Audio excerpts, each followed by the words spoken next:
Hi everyone, welcome to another episode of Physician Heal Thyself Car Therapy.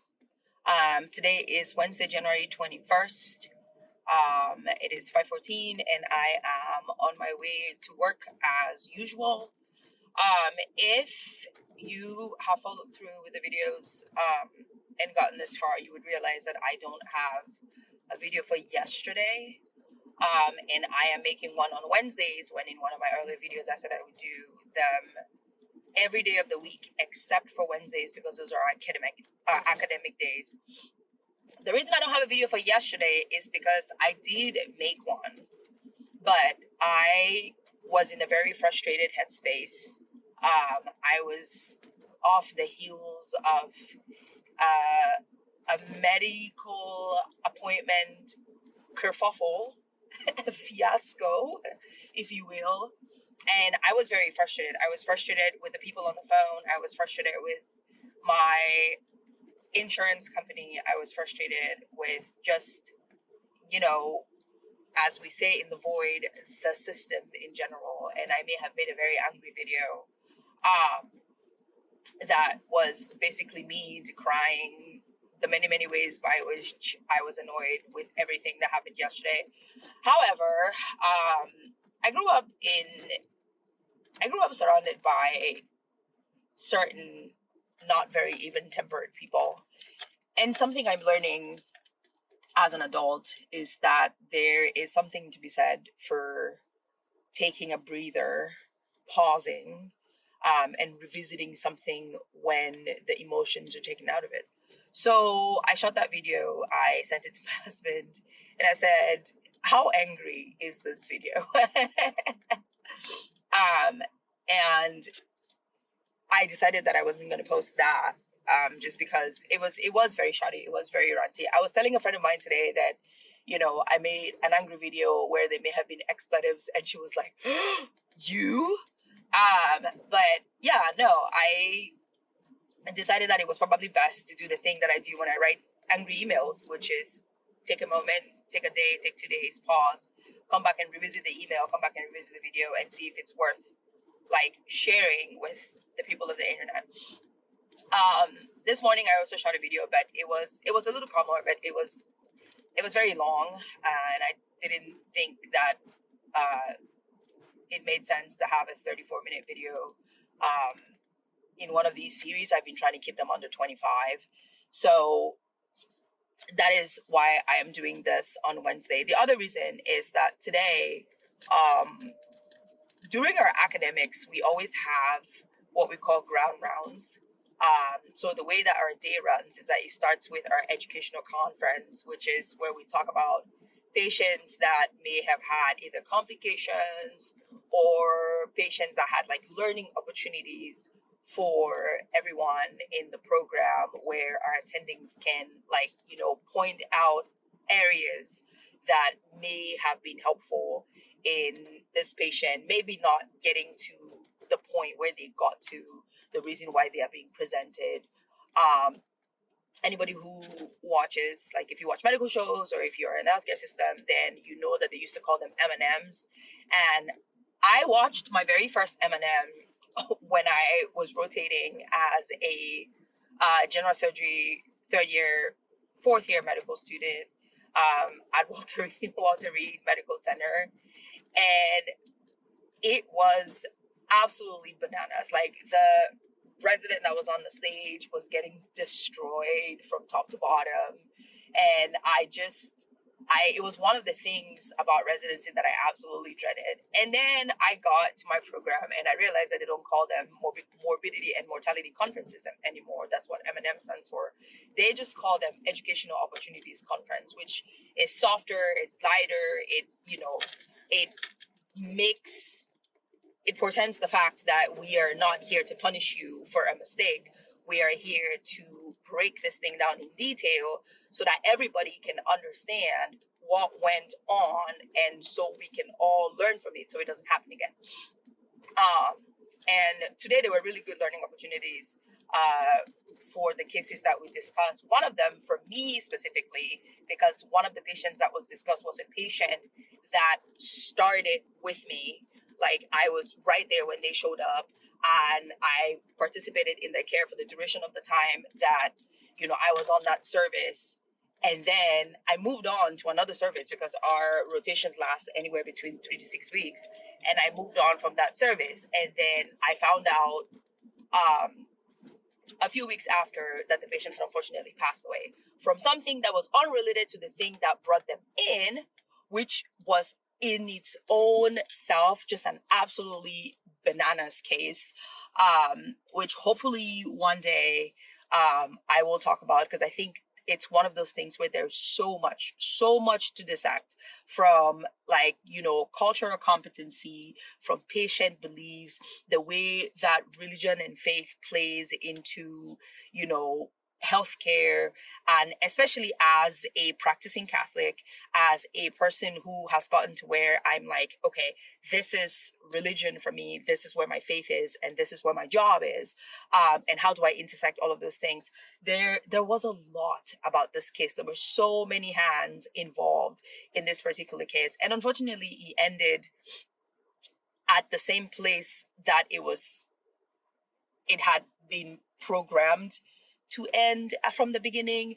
It was a patient that right at the beginning didn't want any care, not necessarily because, like, they didn't think that they would get it. It was just one of those things where they were very deeply rooted in the belief that, like, the thing that we were going to do to them was going to destroy them as a person, and they didn't want it. And it took a lot of, speaking with them and breaking things down, a lot of bringing in people that were much like this individual, a lot of, like, breaking those things down for them to finally agree to allow us to take care of them.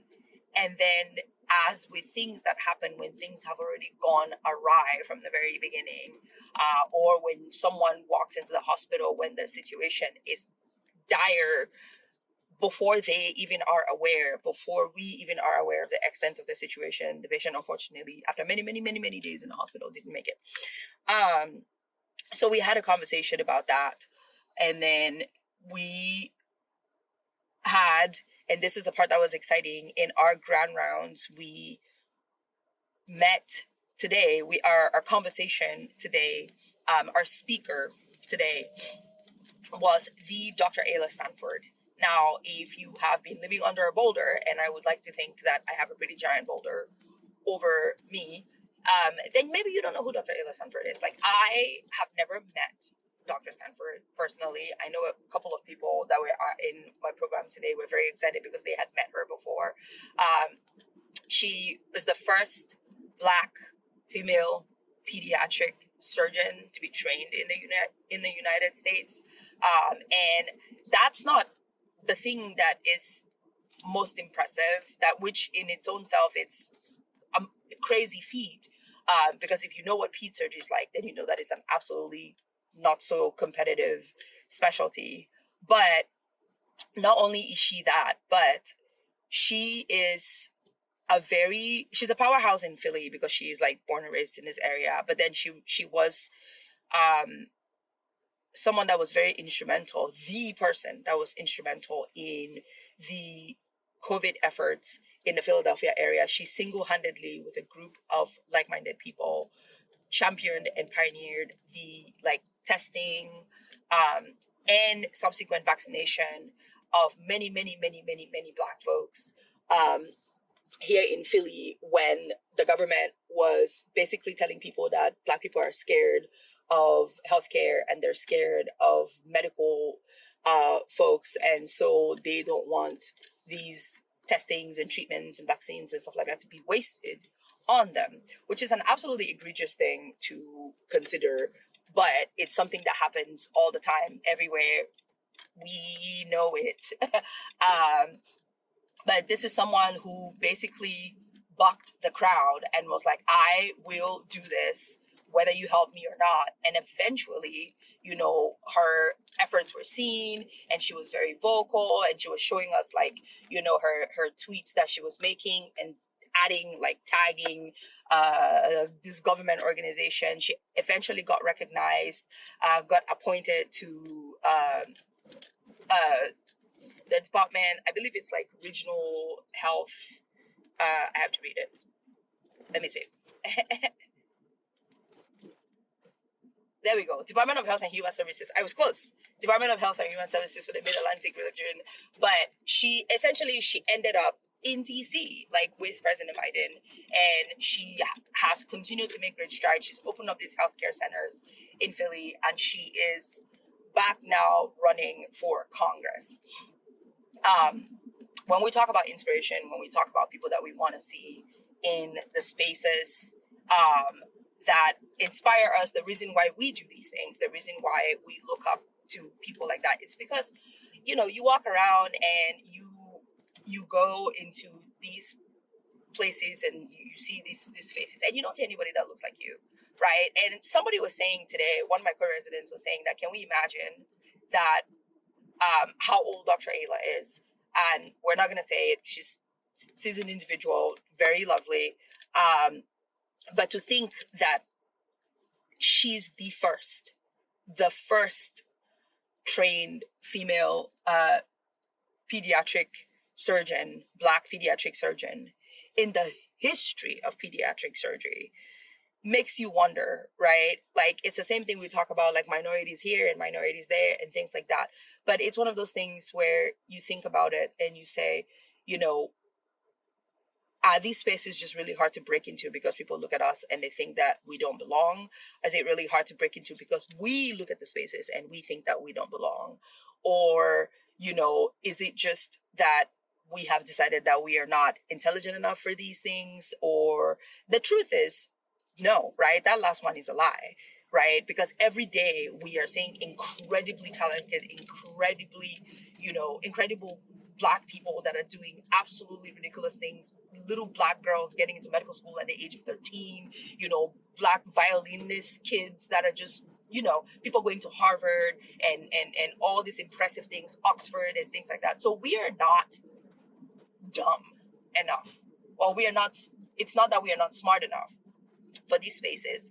For me personally, is that, you know, I don't, it's hard to do something when there's no blueprint, which is something that she talked about today, which is basically what she did, is that she went to a space that had no roadmap and she made a roadmap, right? Nobody was testing Black people in America, in Philadelphia. There was no way to actually get it done. Everything was shut down. Everybody was in their houses. And she said, how do we make this happen?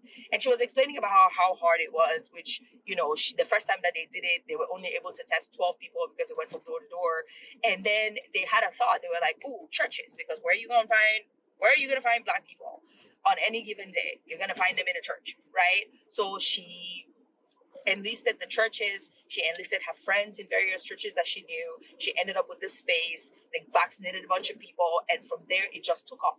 And even as, and this is how, you know, how challenging this is, like, even as she was doing these things and the results were coming out and people were talking about her everywhere in the newspapers, you know, research was being done, she was still not being funded. She was still not being given grants and stuff like that. But she kept pushing, kept pushing, until eventually things blew up. Until eventually she ended up where she wanted to be, and you know, her whole organization, her whole initiative took off, and she now has these health centers that she's utilizing to bring more healthcare to the people, which I think is a very, very fascinating thing.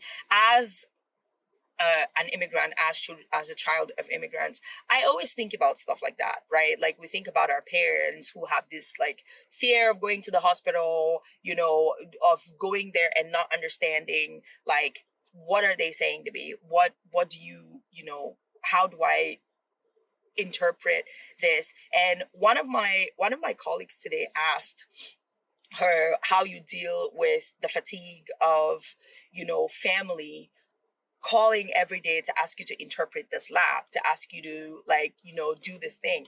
And I felt that particular fatigue. I resonate very much with that feeling, not necessarily even in a negative way, but when you're the only healthcare person in the house, right? Or when there's few of you, then you get those questions all the time. The first time I ever got a question like that, I think I may have been about 10 years old. And I remember my aunt, who was my namesake, one of my mom's really good friends, her name was Veronica, who brought me in Cameroon. We have this little, like, it's either a hospital book or a hospital card, and you buy a 20, a 20 leaf or however many leaf exercise book, and you put your name on it, and you go to the hospital, and every single test and every single lab and everything, all the results, they would write on there. So she brought me her little card and she said, hey, can you read this? And something that I didn't realize that we were going through at the time, because I was very young, is that there was an AIDS pandemic. Pandemic, I think it may have been an epidemic. But it was going on even in Cameroon. We weren't talking about it, but there were a lot of people that were getting diagnosed with HIV. And my aunt, unfortunately, was one of those people. And I remember her coming to me and she said, can you read this? Because she hadn't been feeling well. She'd been having this like weird, low grady fever kind of thing. And she was the life of the party. Like whenever my mom talks about antiviral, she's like, she was always out there. She was always like, she was such an exciting woman. She was always living her best life. And then one day she just started to feel funky. Like she just started to feel like things just wasn't clicking. Or things weren't clicking. And so she went to the hospital and she got tested. And the things that they test you for back home, very easily malaria, right? Like because we are in a tropical area, malaria is very rampant. So she got tested for malaria. It was malaria, diarrhea, dysentery, malaria, dysentery. And then there was like at the bottom, it was like HIV/AIDS, and it had been written in this, like, you know how those doctor handwriting, and there was a no, yes at the bottom of it. And what do I know at 10 years old? What did I know that HIV was? And I looked at the paper and I looked at her, and I think she knew, and she wanted me to confirm without confirming. I think it was a weird, like, I know, but I'm in denial kind of thing. But that was my very first experience with like my family being like, hey, come interpret this. Hey, come do this. And it's hard, right? Because a lot of the times people call you, they send you this weird like photos and they do all these things. And then you get this like fatigue. But what Dr. Stanford was saying is that if you are the person, you are the person.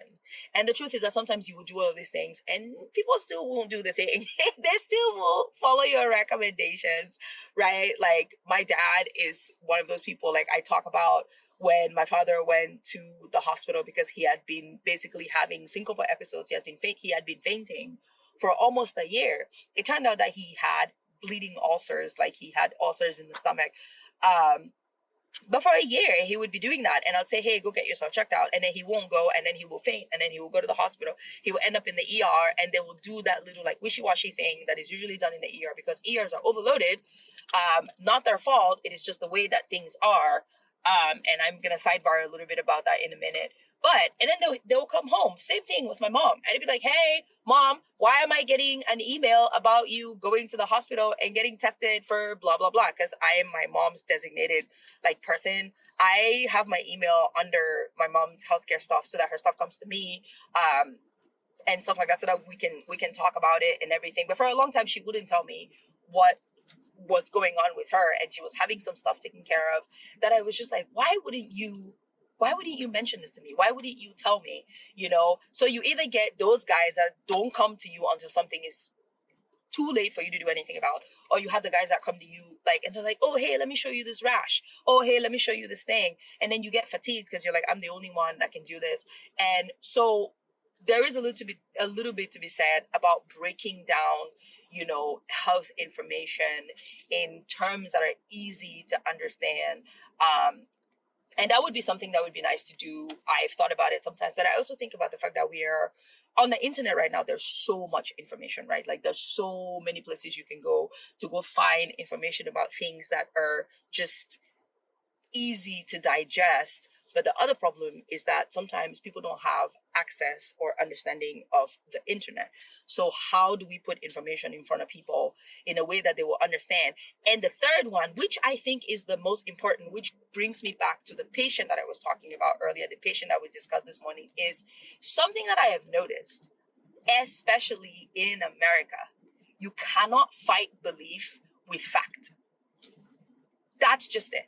You cannot beat somebody's inherent belief by bringing them scientific evidence. It doesn't matter how rigorously, how clinical trial phase 3 randomized control. You cannot fight someone's belief with fact.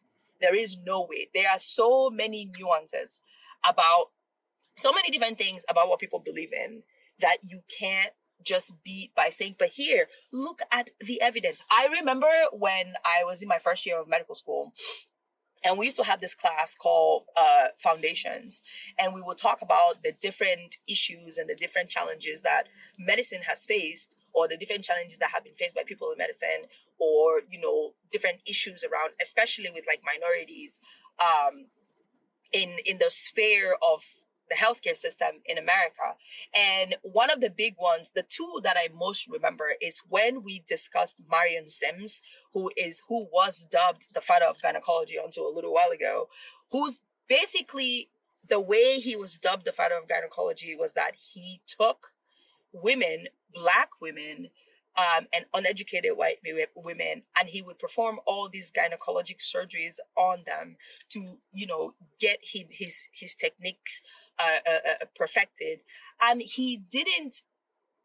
there was no anesthesia. He didn't use anesthesia. Even when anesthesia was available, he did not. So basically treated these women like animals. And I remember I was discussing that in my foundations class, and one of our medical student classmates put their hand up and said, well, but like, why don't we consider all the advancements that were made irrespective? And I was so grateful for the professor that we had at the time, because that person was immediately shut down. Like, you don't dehumanize people and then turn around, and we can't go back and fix it, right? Like, we can't go back and fix it, but we have to acknowledge it. It's the same thing with the Holocaust. Like, we can't fix those things, but we have to at least acknowledge that these things were terrible. We have to at least acknowledge that these people were ill-used, they were misused, they were discarded. Like, we have to acknowledge this. And the fact that in this day and age, there are still people that are refusing to acknowledge that these things are happening is why we have to continue to be loud, is why we have to continue to fight about this. My other example of that is, in that same vein, we were talking about Jehovah's Witnesses and people that don't receive blood. Now, I grew up in Cameroon. My next door neighbor, my best friend, their family was Jehovah's Witness, and we had extensive conversations about the Bible. Anybody that remembers, oh man, there's this yellow Bible book, my book of Bible stories. Boom, that's what it's called. My book of Bible stories that the Jehovah's Witnesses used to sell. It was such a nice, colorful, like, Bible story book, and it had all these exciting stories about things. And we would always talk about the faith. And I knew from a really long time ago, I don't know how I figured it, how like this came into play. I knew from a really long time ago that Jehovah's Witnesses don't do blood transfusions, right? And I worked in the blood bank for 6 years. I know about Jehovah's Witnesses not getting blood. And there's a new thing now where people do bloodless surgeries. Like, there's a bloodless, I forget what it's called at our hospital, but there's like a bloodless program where if a patient comes in and they can't receive blood transfusions and they have to go into surgery or they have to do this, there's like a streamlined way of how you take them through the surgical process. But that scenario was brought up while we were in our foundations class. Oh, a patient comes in and they have been in a car accident or whatever, and they have capacity, which means they are able to tell you that they don't want blood, right? Like, they've already told you, I'm a Jehovah's Witness, we don't do blood. What is your, what do you do? And one of our friends one of our classmates, who is now also in residency because they graduated with us, put their hand up and said, oh, I'm just going to go ahead and do it. I'm just going to go ahead and give it to them because they don't know what they're talking about. Ooh. And for me, who grew up with surrounded by Jehovah's Witnesses who grew up like having those discussions, the 144,000 people that would inhabit the earth and all of those things. I understand, right? Because they're not talking about the physical body. I understand that if the thought process is if you sully yourself with blood from one other person, you are basically impeding your chance at eternal life. It is not the physical, it is the spiritual. And that is where the cultural competency part comes in, right? Like if you don't understand that, if you don't understand that a person says that me losing a limb, a part of my body makes me feel like I am not a man. I cannot face my family. If you take my arm away and I am a woman, how do I make food for my children? How am I, attractive to my husband? This is not something that we do in our culture. Like I would rather die than give you this thing. It's hard, but this is how we learn. And that is one of the things that I'm so grateful for being in the environment that I am in, with the fact that we have all our interpreters, we have different languages. And I remember, I think I told this story one day in one of the earlier episodes about this Senegalese lady that came to the hospital, and they speak French in Senegal, obviously. And I was like, okay, I can speak French to her. But she didn't know how to speak French. She could speak this one particular patois, this one particular dialect in Senegal that none of us had ever heard of. And I remember my chief resident that day going to Google and Googling, how do you say hello in whatever the language was, and they found it, and they went to this patient and they waved and they said the word and then basically gestured to them that we will attempt to find an interpreter that spoke that language. And eventually we did. After trying, eventually we did. It's amazing the lengths that we can go sometimes to make our patients feel comfortable, to make them feel better. And for me, that is one of my points of gratitude for being in this program, for being in a place like this, where I can see something like this and hope that somewhere 3 hours away, somewhere 5 hours away, somebody is taking care of my family member the way that we are striving to take care of people at our program. So that was the highlight. That was the highlight of today. Those were the highlights of today. Now, yesterday was an absolute nut show. It was something about me trying to get an appointment for just a routine checkup and not being able to get one. And my parting thought today for anyone who listens to this is, I wonder what the circumstances are, what people think about having healthcare professionals that show up expecting your doctor, your nurse, your lab person, your therapist to show up in a headspace where they're supposed to care for people if they can't care for themselves, right? I think that there should be special consideration when it comes to healthcare for people who are in healthcare. And I don't say that there should be favoritism or discrimination, but I think that if you work in a hospital, it should not be like pulling teeth. If you work in a healthcare facility, it should not be like pulling teeth to find someone to take care of you.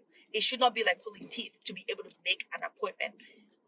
Because what is happening is that people are coming from outside and we flood emergency rooms because we don't have systems put in place to just get us to primary care providers, to get us to specialists, to do all of that. Yesterday was an hour and 30 minutes of me just screaming expletives everywhere because somebody, one, would tell me that my insurance company doesn't work. My insurance company took a long time to work with me just to try to get me an appointment. And then when I tried to get an appointment, they told me that it would take 4 months for me to see a physician.